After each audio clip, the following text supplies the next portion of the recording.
जय Hind, live times आप देख रहे हैं और मैं हूं आपके साथ स्वाति आर्य। स्वागत है आप सभी का बुलेटिन में। बुलेटिन की शुरुआत इस वक्त की बड़ी खबर के साथ करेंगे। गुजरात एटीएस को बड़ी सफलता मिली है। गुजरात के कई जिलों में कार्रवाई करते हुए जैश ए मोहम्मद के 5 संदिग्ध आतंकियों को गिरफ्तार किया गया है। सूत्रों के अनुसार ये देश के कई शहरों में धमाकों की साजिश रच रहे थे। सुरक्षा एजेंसियां आरोपों और नेटवर्क की जांच में जुटी हुई हैं।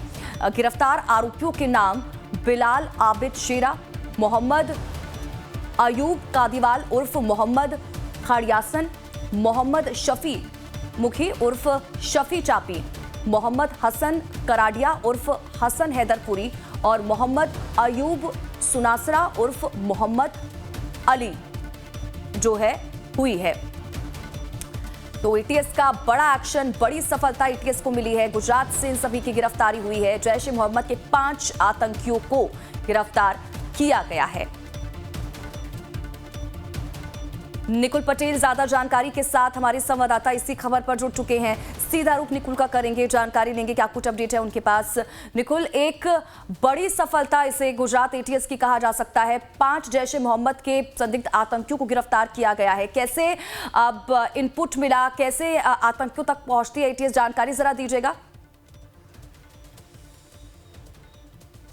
जी बिल्कुल से एक वीक पहले जो था गुजरात एटीएस ने 8 आतंकियों को गुजरात के अलग अलग डिस्ट्रिक्ट और एमपी से गिरफ्तार कर लिया था। उन आतंकियों के 14 दिन के रिमांड जो थे वो कोर्ट ने दिए थे। उसी रिमांड के दौरान उनसे पूछताछ जो है वो गुजरात एटीएस ने की गई। गुजरात एटीएस की पूछताछ में पता चला था कि इनके साथ और भी 5 जितने जो आतंकी है वो शामिल है, जिसको चलते हुए तुरंत जो है वो एटीएस ने अपनी तपास जो था वो तेज कर दिया था। गुजरात में एक तरफ रथ यात्रा थी और दूसरी तरफ आतंकी एक्टिव थे। इस तरह की जो इंफॉर्मेशन थी गुजरात एटीएस को मिली थी। ह्यूमन इंटेलिजेंस की जानकारी के अनुसार तुरंत जो था गुजरात एटीएस एक्शन में आई थी और उसके बाद तुरंत उन्होंने जो था अलग अलग डिस्ट्रिक्ट के अंदर तपास जो थी वो तेज कर दी थी। इंक्वायरी में पता चला था कि अलग अलग मदरसा और अलग अलग जगह पे और 5 जितने जो आतंकी है वो वहीं पे रह रहे हैं, जो डायरेक्टली जैसे मोहम्मद जो आतंकी संगठन है जो पाकिस्तान से चल रहा था उनके संपर्क में थे और उनके संपर्क में आने के बाद गुजरात में और देश के अंदर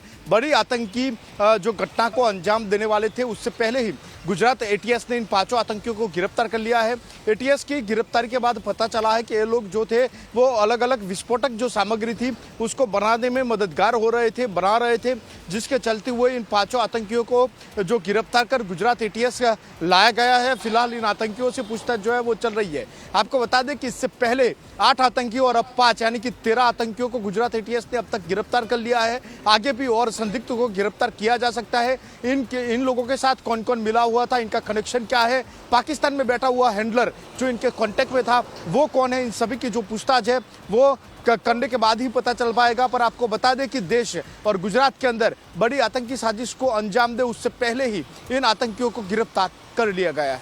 जी देखिए निकुल, ये अब तक कहाँ रुके थे, कौन इनकी मदद कर रहा था, कोई और भी इनके साथ शामिल है या नहीं है इसमें, क्या इसको लेकर कोई जानकारी मिल पाई है क्या अभी तक? जी देखिए, स्थानीय ही लोग थे जो जैसे मोहम्मद के कांटेक्ट में आए थे और उसके बाद जैसे मोहम्मद का जो प्रचार प्रसार थे वो कर रहे थे। इससे पहले जो 8 आतंकी पकड़े गए उन्होंने गुजरात जैसे मोहम्मद करके एक ग्रुप बनाया था जिसके अंदर अलग अलग सदस्यों को जो था वो जोड़ा जा रहा था। पहले 8 सदस्य जुड़े थे, उसके बाद 5 और सदस्य जो थे वो इनके कांटेक्ट में आए थे। लोग विस्फोटक सामग्री जो बनाने की तकनीक है वह उसका इस्तेमाल जो है वो कर रहे थे। एटीएस की इंफॉर्मेशन में पता चला था कि वो अलग अलग मदरसा और अलग अलग एरियाओं के अंदर रहते थे और अलग अलग जो सोशल मीडिया के माध्यम से एक दूसरे के कांटेक्ट में ये लोग जो थे वो आए थे। आपको बता दें कि ये सभी आतंकी जो थे वो बड़ा अंजाम देने वाले थे। उससे पहले ही गुजरात एटीएस ने बड़ी कार्यवाही कर दी है। रथ यात्रा के अगले दिन ही इन संदिग्धों के तौर पे इन्हें जो है वो गिरफ्तार कर लिया गया था और उसके बाद उनकी पूछताछ में पूरे जो खुलासे हैं वो हुए हैं। उनके खिलाफ एक एफआईआर भी दर्ज कर ली गई है और फिलहाल इनके ऊपर जो है वो अभी जांच चल रही है। जी लेकिन निकुल, इसको एक बड़ा डेवलपमेंट कहा जा सकता है क्योंकि कल ही जगन्नाथ रथ यात्रा की शुरुआत हुई है। काफ़ी लंबे वक्त से यात्रा को लेकर तैयारी भी चल रही थी और जानकारी ये भी मिल रही है कि कई शहरों में इनकी तरफ से धमाकों की साजिश भी इन लोगों की तरफ से रची जा रही थी। तो एक बड़ा डेवलपमेंट यानी कि आने वाले समय में जब पूछताछ इनसे होगी तो और भी कई चीज़ें सामने निकल कर आएंगी। जी देखिए, जांच एजेंसी अभी लगातार इनसे पूछताछ कर रही है। फिलहाल इन पांचों जो आतंकी जो पकड़े गए हैं उनसे पूछताछ चालू है। इससे पहले जो 8 आतंकी पकड़े गए थे उनसे भी पूछताछ की गई थी और उनकी पूछताछ के बाद ही पता चला था कि और जो है 5 जितने अलग अलग संदिग्ध हैं, अलग अलग जिलों के अंदर, अलग अलग डिस्ट्रिक्ट के अंदर छुपे हुए हैं और उनको लेके एटीएस ने जो है वो अपनी तहकीकात शुरू कर दी थी। उन तहकीकात के अंदर पता चला था कि ये लोग जो है वो देश के अलग अलग शहरों को टारगेट बनाने के फिराक में थे। उससे पहले ही गुजरात एटीएस ने इन 5 को गिरफ्तार कर लिया है। अब तक 13 गिरफ्तार हो चुके हैं। जैसे मोहब्बत का नेटवर्क कहाँ तक फैला है और उनके साथ कौन कौन गुजरात और देश भर से जुड़ा हुआ है उसको लेकर तहकीकात की जा रही है। फिलहाल गुजरात एटीएस इन 5 की पूछताछ कर रही है, पर आपको बता दें कि देश के ऊपर से सबसे बड़ा जो खतरा है वो ठहर गया है। गुजरात एटीएस की बड़ी कामयाबी के चलते हुए इन 13 आतंकियों को गिरफ्तार कर लिया गया है। जी चलिए ठीक है निकुल, बहुत बहुत शुक्रिया इन तमाम जानकारी के लिए। हमारे साथ जुड़ने के लिए आप नजर बनाकर रखिएगा, आपसे आगे भी जुड़ेंगे, अपडेट्स लेते रहेंगे।